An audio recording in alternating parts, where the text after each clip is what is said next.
Let's clear one thing up right off the bat. This is not a consumables only run. No, Johnny Walmart here is going to be on his quest to link the fire by being a capitalist consumer. He will only use items that he buys. The only exceptions to this will be key items, because I would like to actually be able to finish the game, and Estus, because I don't hate myself. I made a sorcerer for the stats and a master key for convenience, then hopped into the game and immediately dropped everything in my inventory, because we ain't taking any handouts today. Unfortunately, you can't drop spells, so the starting soul arrow is just gonna have to sit in my inventory, and I'll just have to remember to not attune it. The Asylum Demon took about 40 minutes over 2 attempts to beat. Not because it's difficult, but because it has 825 health, and it takes a long time to punch to death when you're dealing 2 damage per attack.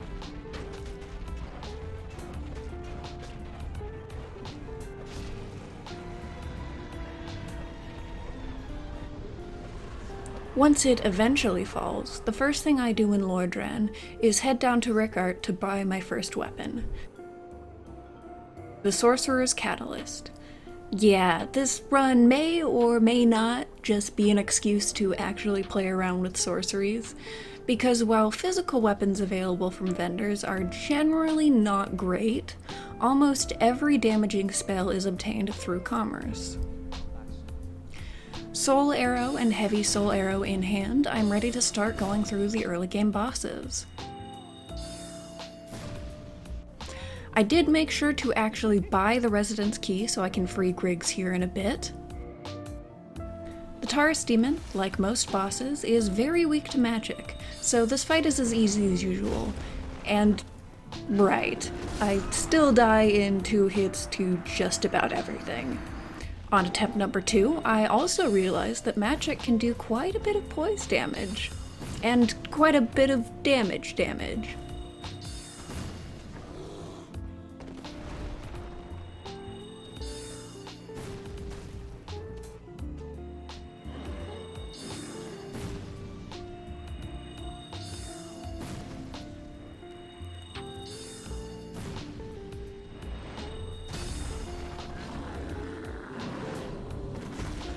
With the souls from the Taurus Demon, instead of doing something stupid like leveling vitality or endurance, I backtracked and bought the chain set, which I can't even fully equip without losing my fast roll. Also, it makes my guy look like a shiny potato. On my way to the gargoyles, I freed Lotric, so I had to backtrack and remedy the whole psycho gold murderer situation before I lost the Firelink bonfire. Then the gargoyles fight. It certainly happened. Man, people aren't kidding when they say that magic is basically easy mode in the first Dark Souls.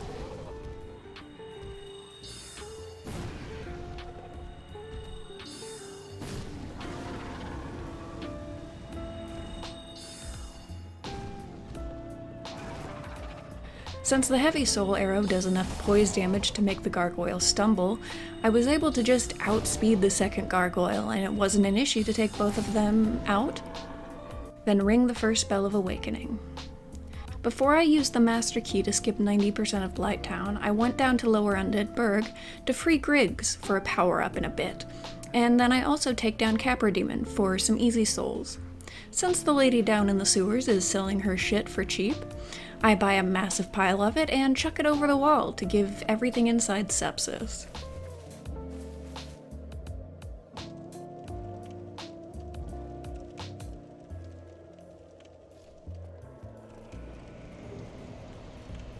Then I use the souls from Capra to buy upgraded versions of my current spells, Great Soul Arrow and Great Heavy Soul Arrow. He also has a ring that I'd like to have, but it's a little too pricey for me right now, so I'll come back to that. I go into the depths for just long enough to free Laurentius, because he is a seller and I am a buyer, and the cycle must be perpetuated. I won't actually be using pyromancies because both Laurentius and the Egg Boy give you pyroflames for free, instead of offering them in their shops, and that is not what I'm about today. Speaking of Egg Boy, it's time to head into the obligatory FromSoft Poison Swamp level and take down Quelaag. Ah, the joys of being a squishy wizard. Luckily, Quelaag is also fairly weak to magic, so I've certainly got enough damage to take her down. It's just a matter of not dying in the process.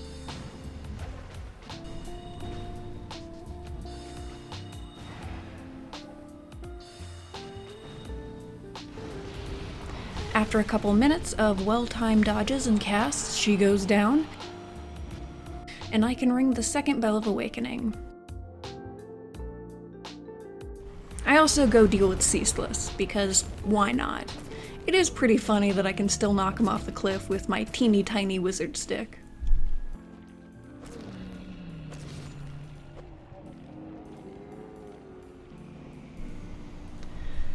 On my way to Sen's Fortress, I stop by Andre to buy the Crest of Artorias, because of course I'm going to buy the Crest of Artorias. The theme of this run is consumerism. You think I'm not going to buy the Crest of Artorias? Also, I buy the Great Heavy Soul Arrow because I didn't have the souls before. I shoot the fire-slinging giant in the ass to make the Iron Golem fight a bit easier. Not that I really needed it, because this fight is super easy when you can just run the hell away. And guess what? Iron Golem is pretty weak to magic.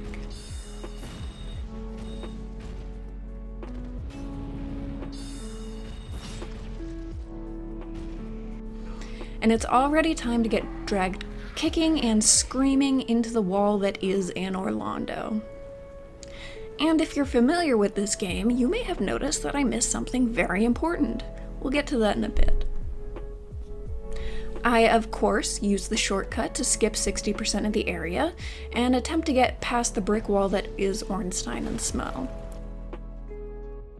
My damage output is honestly not awful. Again, it's the damage that I'm taking that's kicking my ass into oblivion. I beat my head against the Hellion duo for a while before I remembered what I forgot. Big Hat Logan. That's what I forgot. Also, getting footage of me releasing Big Hat Logan. I forgot that too. But yeah, homing Soul Mass kicks ass. It's very conducive for my strategy of running the fuck away from anything even remotely scary.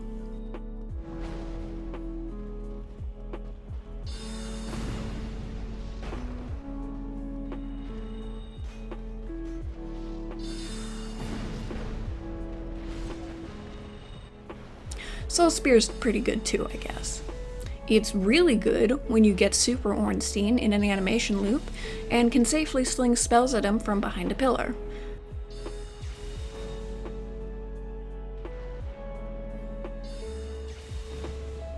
I was a bit excited that I finally beat them, if you couldn't tell. Then Big Mommy gives me a magic bowl. Feeling confident, I decided to go snag the Abyss Ring from Sif because that's usually pretty straightforward, and let's keep this positive momentum going. Okay, so homing Soul Mass collides with bosses' bodies and fizzles uselessly if it isn't being shot at her, but my other spells have more than enough damage that I can just nuke her while standing under her.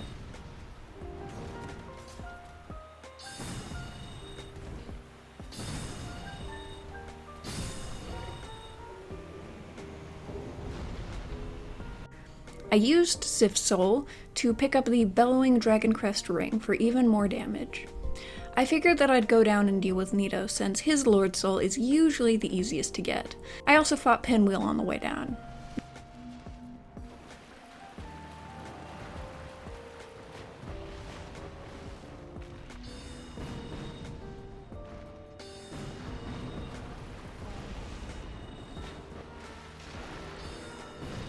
Yeah, it's Pinwheel. Felt real stupid here at the end, because I'd literally never realized that this wall slides open to reveal the ladder. I've got well over 100 hours in this game, and never realized that. Stumbling around in the dark managed to get me down to the bonfire, and not much further. The usual light sources are both found as items either laying on the ground or dropped from an enemy, but there is another. The Hydra is easy enough to deal with since I do enough damage to not have to kill every head.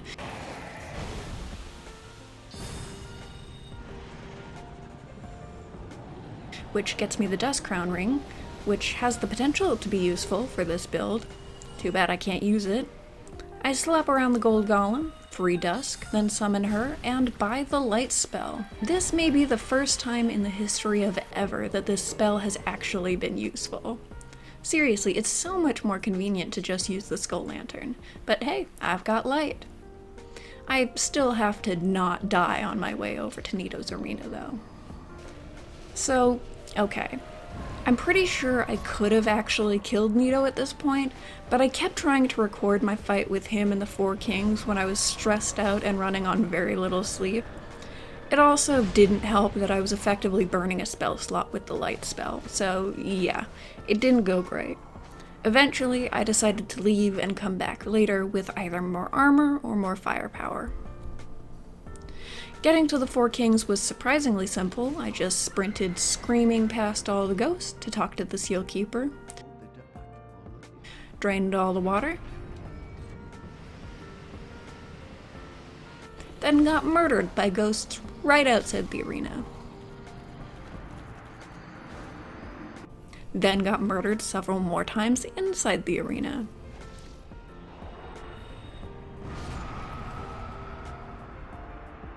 I had been avoiding upgrading my Estus because stupid challenge run rules, but I mean, you pay her in a kind of soul, which is the currency of this land, for a service, so I suppose it counts.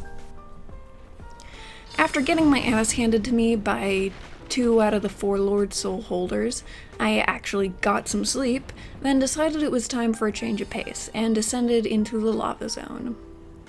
Asylum Demon but on fire is generally pretty easy, and for this run was actually faster and easier than the actual Asylum Demon, since I'm not trying to punch it to death.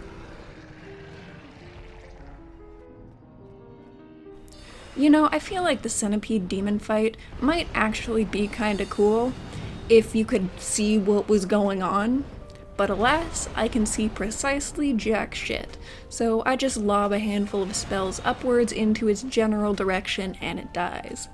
Soul Spear is especially busted against it because it can hit multiple hitboxes with little to no damage fall off, for upwards of 1,000 damage in a single cast.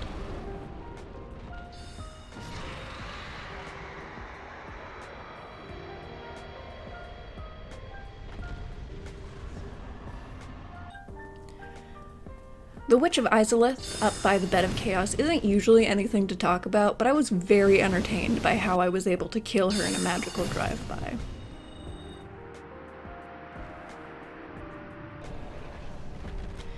For the Bed of Chaos, in my experience, the left bug is very easy to get to and bonk, but I always have trouble getting to the right one. But wait a second, I can throw money at this problem. After getting bopped into the void several times, I decided I'd try the fireball cheese for the first time. I backtracked all the way back to our good old friend the Undead Merchant and bought a short bow that I don't have the stats to use, and a bunch of firebombs. Luckily for me, you don't actually need to have the stats to use a bow to aim with it. It wasn't clean, but I actually managed to pull off the throw almost immediately.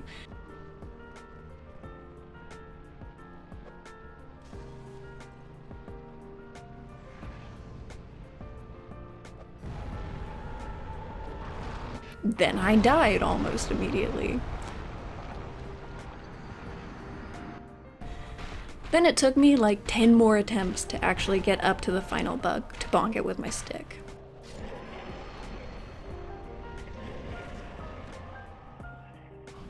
Since I still really didn't want to go back to the 2 Lord Soul vessels that beat my ass earlier, I decided to go to the Castle of Magic Resistance. The boars were easier to kill than normal. The rest of the enemies were honestly not as bad as I was expecting. Like, sure, I'm not one-shotting the random mobs anymore, but I was expecting a much sharper drop-off in damage. The Crystal Knight dies laughably quickly, then I panic roll around the first Seath encounter, desperately trying to not get cursed.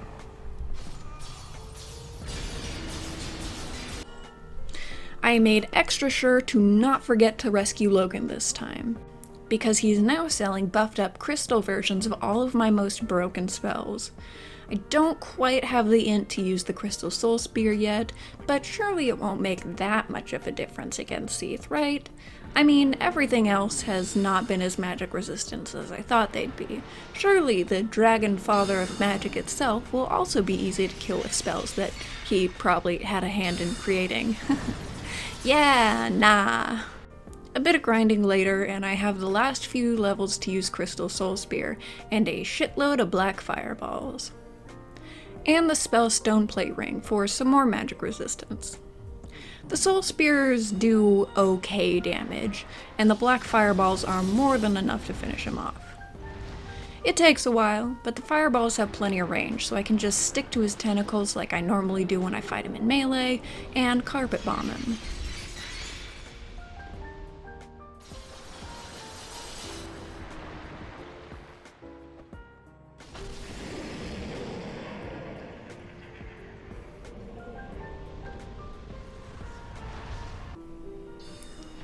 All that's left to do is finally take down the 4 kings in Nido. Skeleton's bad, so it's 4 kings time, and oh boy do my new spells absolutely melt these idiots. They also have a similar thing to Godskin Duo from Elden Ring, where you can keep damaging the individual kings after they've died for a couple seconds to keep doing damage to the overall boss health pool.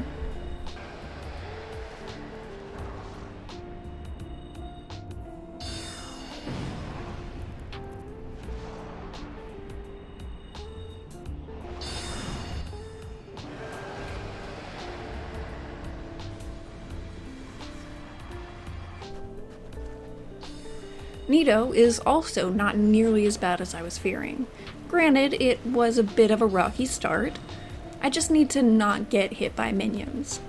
Dark Souls is easy, just don't take damage. Seriously though, keeping my distance and using soul spears to pierce through the skeletons and hit Nido himself makes this fight quick and easy.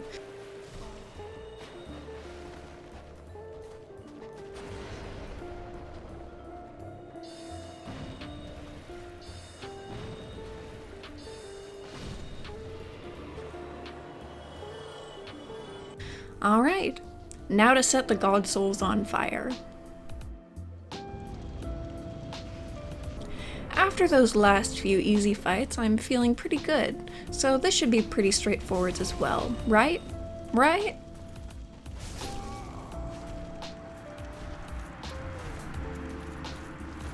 Okay, so yeah, I suck at this fight. It's easily the fight in the base game that I have the least experience with, and I just struggle with it. It takes a few tries to figure out what works and what doesn't. Soul Spear does a shitload of damage when it hits, but it's pretty RNG dependent on whether or not the spell actually hits him, due to Gwyn's little hoppy dodges. What eventually won the day was realizing that homing Crystal Soul Mass also does massive damage, and Gwyn is much, much worse at dodging that spell. In fact, he's so bad at dodging it that as long as he's not already in an attack animation, he'll always do a hop dodge that gives you enough time to consistently and safely cast the spell. The terrain and Gwyn's mobility can sometimes cause the little missiles to miss, but they do so much damage that I could actually afford to whiff a couple times and still win.